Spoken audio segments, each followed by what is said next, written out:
Hi, my name is Greg Fell, Director of Public Health in Sheffield. This is a situation report dated the 21st of June. Nationally first, just some really interesting data from the ONS infection survey just before the weekend that's just gone. I think I'd characterise it as hesitant optimism. The virus is increasing, the numbers and the rates are increasing, but the rate of increase is slowing. Possibly the Delta variant not running quite as hot as feared. Possibly the impact of the control measures that we've all put in place up and down the country, almost certainly not as a result of the Prime Minister's delay in step 4 that was announced a week ago today, and the timing doesn't fit, but just cautious optimism. Then I'll come to local. R is between 1.2 and 1.4, the epidemic is growing again, and accordingly our rates are beginning to go back up. It remains to be seen for how long they go up and what the rate of increase will be, but certainly going up at the moment. Almost all in under 35, not completely all, but almost all in under 35s. And almost all of the cases we see now are the Delta variant. 93% of cases are the Delta variant. So we might as well just call Delta COVID and COVID Delta. That may change at some point in the future. There may be a future variant, but for now we'll call Delta COVID. Vaccine is holding. The effectiveness seems to be holding. We're still not seeing any substantial shift in the harms coming from the rising infections. So we've got a pretty well vaccinated population. There are some outbreaks in student populations. We know that will spread. We've seen that in other towns. Indoor remains much higher risk of transmission than outdoors. The core messages, sadly you've heard me say this before, are the same. If you've got symptoms, stay at home, get a test, isolate. Get vaccinated, really important that you get your second dose. And if indoors, open the windows.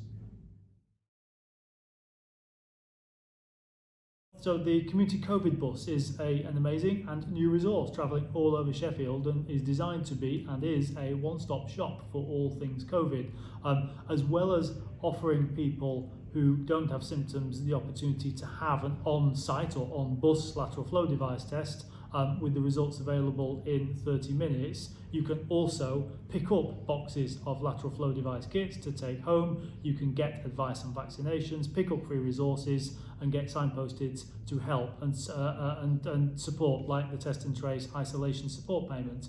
Staff there on the bus can speak a variety of languages and are happy to help with pretty much any COVID-19 related query. And they can, as I say, they can provide advice in different languages and accessible formats. The team can also provide info about the COVID vaccine and are able to assist you in booking your vaccine if you haven't already done so. It's visiting parks, schools, businesses, community events. Keep an eye out for it. It will be advertised on our Facebook and Twitter pages to see where it's going next. If you see it out and about, go and say hello and pick up some of your testing kits. So still needing to get tested if fully vaccinated. Now pretty much, well no, all adults aged over 18 are eligible for a vaccine, so if you haven't done so, please get booked in. Even if you've had both of your vaccinations, i.e. fully vaccinated, it's still essential that you do regular self-testing with rapid lateral flow device test. If you're fully vaccinated, you can still pick up the virus and can still infect others, so it's important that you know you do tests.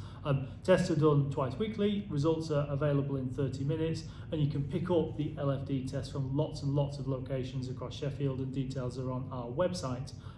If you get a positive LFD result, please book a standard PCR test. Even if you feel well, they're easy to book, and again you can do this by calling 119 or visiting nhs.uk/get tested. If the PCR test comes back positive, you must self-isolate. It is one of the most important things we can do to keep each other safe and move forward with the roadmap and keep Sheffield on the right path. Self-isolation packs are available in different languages and are there to help you plan your time and link to any support that's available to you. So on the self-isolation payment, important to remember that Sheffield has lots of support available if you have to self-isolate. Firstly, the test and trace support payment, £500, it's available to people unable to work from home, on low income and or who will lose income as a result of being told to isolate by NHS test and trace. Then we've got the local authority COVID hardship assistance scheme. It's a local scheme designed to help people in Sheffield who are having difficulty paying for food and other essentials due to COVID-19. And remember, our community helpline is still open 7 days a week and taking calls from people who need support payments I've just mentioned and other practical things like medicine if you're needing to self-isolate, and the details are readily available on our website.